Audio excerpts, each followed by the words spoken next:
नमस्कार मैत्रिणींनो, स्वागत आहे आपलं सीताच्या स्वयंपाकमध्ये. तर मैत्रिणींनो, आज तुम्हाला दाखवणार आहे अगदी बोंबल्यापासून, सुकलेल्या बोंबल्यापासून ही रेसिपी दाखवणार आहे. सर दिवाळी खाऊन आता कंटाळा आलेला आहे, दिवाळीच नको वाटतं, आता काहीतरी असं चमचमीत चटपटीत असं खावं असं वाटतं आपल्याला. तर मी आज तुम्हाला बोंबलाची चटणी दाखवणार आहे. तर ही बोंबलाची चटणी कशी बनवलेली आहे, काय केलेलं आहे ते पहा. मी इथं बोंबील घेतलेलं आहे आणि हे बोंबलाची पुढचं ते शेपटं किंवा त्याची ते मागचं पुढचं सगळं काढून टाकायचं आणि त्याची ती पंख असतात ती काढायची सर्व आणि त्याचे असे छोटे छोटे तुकडे करून घ्यायचे आपल्याला. हे बघा, आता इथे दाखवते त्या पद्धतीनेच तुकडे करायचे. हे असं सर्व काढून घ्यायचे, जरा पण ठेवायचं नाही. हे बघा, असंच तुकडे करून घ्यायचे, बारीक बारीक हे बघा, एवढे एवढे तुकडे करून घ्यायचे. सगळं झाल्यावर तुम्हाला दाखवते. तर हे माझे तुकडे करून झालेले आहेत. मी एवढे बोंबलाचे तुकडे केलेले आहेत आणि एवढ्या भरून घेते. आता बघ, या पद्धतीने तुकडे आपले झालेले आहेत. आता मी ठेवून देते आणि एक कांदा घेते कापायला. तर कांदा कापण्याची पद्धत दाखवते तुम्हाला, कसं कांदा कापायचा आणि केवढा मोठा कापायचा किंवा छोटा कापायचा. कांदा तर काय सर्वांना कापायला येतो, दाखवलं तुम्हाला त्याच्याबद्दल का किती मोठा कापायचा कांदा ह्या चटणीसाठी, त्याच्याकरता दाखवलेला आहे. आणि सहजरीती कसा कापायचा कांदा तो पण दाखवते. तर नक्कीच पहा व्हिडिओ. या अशा पद्धतीने मी कांदा हे बघा कापून झालेला आहे माझा.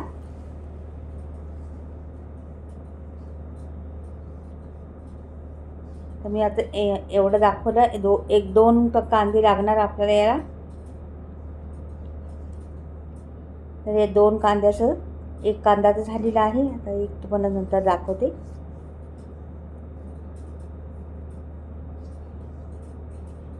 आता हे बोंबील घ्यायचं आणि ह्याच्यात धुवायचं कसं. पीठ घ्यायचं आपल्याला. पीठ घेऊन याला स्वच्छ पाणी टाकून धुवायचं, पिठात धुवायचं त्याला. बाकी त्याच्यात घाण असते चिटकलेली, खूप कचरा असतो त्याला, म्हणजे काळे पडलेले असतात. किंवा स्वच्छ धुण्यासाठी त्याला पिठाचाच वापर करायचा कधी पण. असं दुसरं कशाने धुवायचं नाही. पीठ टाकल्यामुळे ना सगळं घाण निघतं त्याच्यातलं. म्हणून पिठाने चांगलं चोळून चोळून व्यवस्थित घ्यायचं, मस्त असं मिक्स करून करून आणि नंतर नळाखाली नेऊन स्वच्छ पाण्याने धुवून काढायचं. तर मी हे झालेलं आहे बघा, स्वच्छ पाण्याने मी धुवून आणलेलं आहे. आता हे बाजूला ठेवते. इथं ठेवलेली आहे ही कढई, त्याच्यात टाकलेले आहेत 2 छोट्या पळ्या तेल. तेल झाल्यानंतर लगेच आपल्याला टाकायचे मोहरी, जिरं एक अर्धा चमचा टाकलेला आहे. आणि हा कांदा दिला टाकून, 2 कांदे कापले होते, 2 कांदे दिले टाकून. हे पहा, अशा रीतीने कांदे कापले मी. एवढे मोठे मोठे लागणार कांदे आपल्याला, म्हणून 2 कांदे कापलेले आहेत. आता छान परतून घ्यायचे कांदे. कांद्याचा ट्रान्सपोर्टपणा गेला पाहिजे आणि कडवटपणा असतो तो पण नाहीसा झाला पाहिजे, एवढं आपल्याला भाजून घ्यायचे ते. आता ह्याला एवढं भाजल्यामुळं मध्ये जरा जागा करते आणि मध्ये जागेत त्या आपण ते बोंबील होते ना आपले धुतलेले, ते बोंबील घ्यायचेत आपल्याला आणि त्या मध्ये जागा केल्यावर ते जाग्यात टाकायचेत. तर परत एकदा हलवून घेते, नंतर जागा करते तुम्हाला. हे पहा,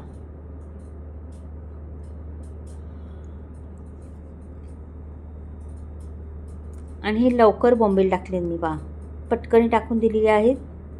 आणि आता परतून घ्यायचे मात्र कांद्याबरोबर छान असं तांबूस रंग येतपर्यंत परतून घ्यायचे जरा कांदा आणि ते बोंबील, म्हणजे ते बोंबलाचा वास नाहीसा होईल.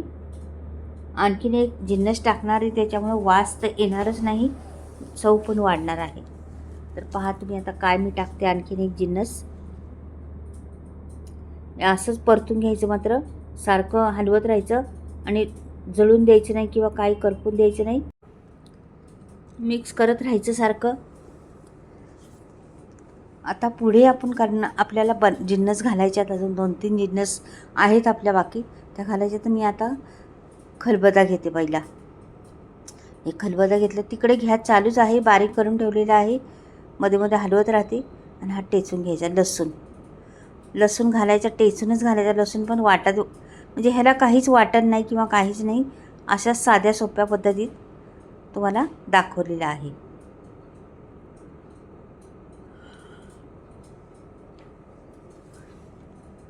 हा लसूण टाकला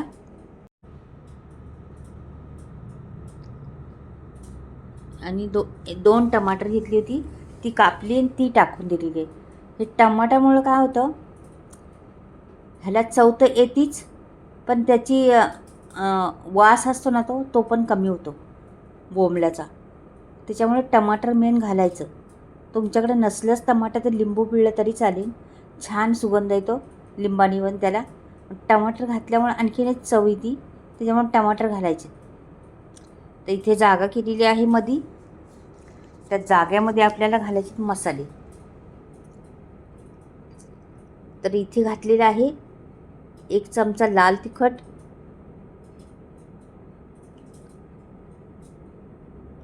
हळद अर्धा चमचा, धने पावडर अर्धा चमचा, गरम मसाला पाव चमचा,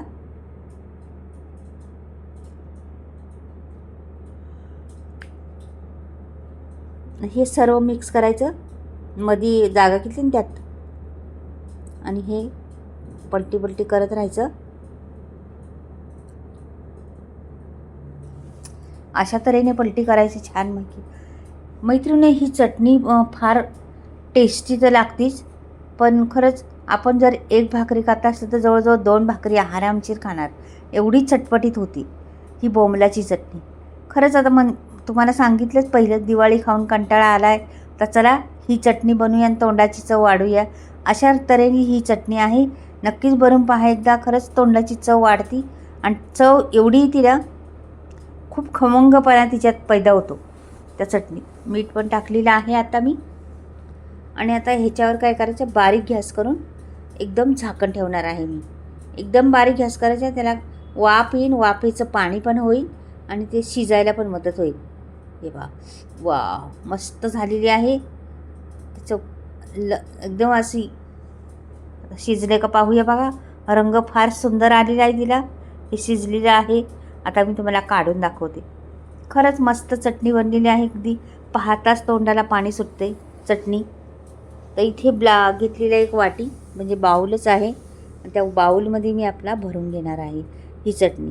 आपल्यातून चटणी म्हटलं ना तरी चालेल, साध्या सोप्या पद्धतीत दाखवलेली आहे, कमी सामग्रीमध्ये, काहीच त्याला वाटण नाही किंवा काहीच नाही, साधी चटणी. पण बोंबलाची चटणी एकदा बनवून पहा मैत्रिणींनो, खरंच तोंडाला पाणी सुटेल तुमचे पाहताच. अगदी म्हणजे न खाणारी पण बोंबील आवडीने खातील अशा पद्धतीने जर चटणी बनली. रंग एवढा सुंदर आहे ना, तर विचारू नका. तेवढी स्वाद पण जबरदस्त आहे. खूप स्वादिष्ट चटणी बनलेली आहे. नक्कीच बनवा या पद्धतीने. साधी मी दाखवलेली आहे, अवघड काहीच नाही, साध्या पद्धतीची चटणी बनवलेली आहे. पाहिलं, अगदी सोपी. नकळत नवशिकाऊ असतील ते पण करू शकतील अशा पद्धतीची चटणी बनवलेली आहे.